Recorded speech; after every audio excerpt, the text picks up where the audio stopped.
大家好，應該都好多人好奇一條巴士路線係點樣誕生。今日就嚟講下新巴士路線由建議到實行係點樣嘅，都會講下有乜嘢會干擾到巴士路線嘅開辦。喺條片開始之前，記得訂閱我嘅頻道。係咁，我哋即刻開始。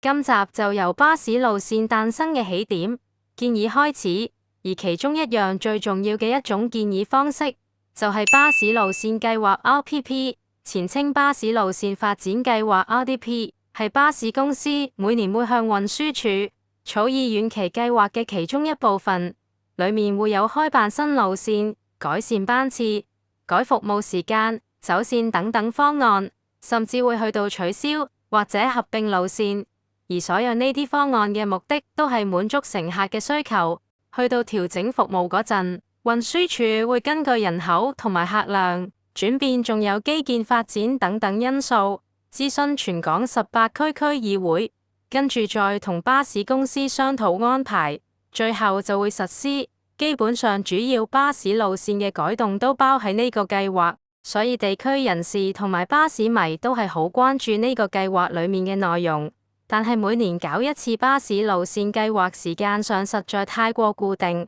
所以除咗全港性嘅巴士路線計劃之外，有必要嘅時候，運輸署同埋巴士公司就會以區域性模式去檢視同埋重組巴士服務，咁樣運輸署就可以更加全面咁檢視嗰個區嘅巴士服務，提供一個相對比較好嘅改動，同時巴士公司可以避免浪費資源，係一個雙贏局面。今集就主要針對開辦巴士路線嚟講，相信你哋都知開辦一條新嘅巴士路線點都有啲條件㗎啦。第一個就係有新區或者住宅落成，例如安達臣道石礦場發展區。另一個就係冇替代服務之餘，唔可以淨係增加班次應付需求嘅客流先會考慮開辦新路線。喺建議被提出之後，就會進入最關鍵嘅審批同埋諮詢階段，運輸署會根據建議內容進行審核。審核嘅核心標準係載客率。啱啱講過，其中一個開新路線嘅條件係冇其他替代服務。如果有其他替代服務嘅話，咁就會冇咗開新路線嘅意義。另外一樣環節就係諮詢區議會，始終乘客係最大嘅受益者。嗰條路線係當區嘅走線、班次、車資等等都會影響乘客搭呢條路線嘅意願，所以諮詢民意非常重要。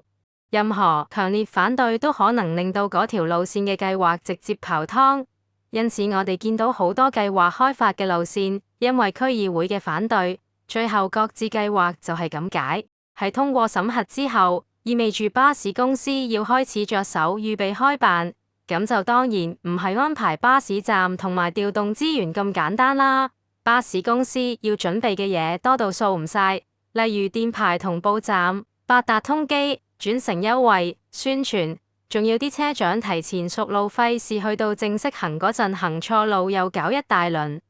搞掂呢啲嘢之後，就係正式安排日子開辦。喺路線正式投入服務當日頭班車，會有大批巴士迷去體驗新路線，就會出現十機同泊等等情況。但係巴士公司最怕開辦嗰陣會發生嘅嘢，就係巴士迷之間嗌交。呢度唔特別多講，費事得罪人。點都好，巴士迷之間嗌交，情緒激動少少就已經用到粗口，成為香港人其中一個討厭巴士迷嘅原因。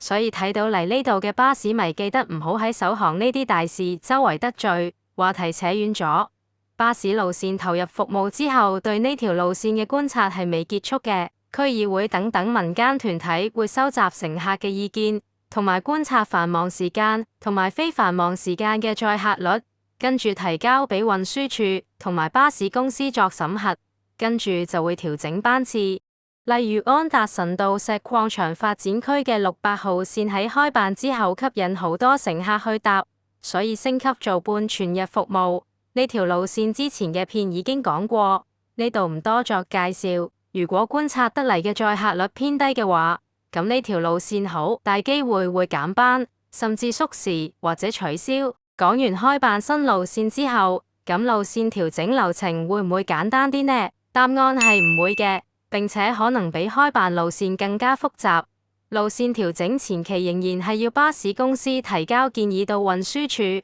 跟住運輸署會根據載客率、替代服務、交通負荷同埋資源運用等等方面去進行審核，跟住仍然係諮詢區議會同埋民意，最後先會實施。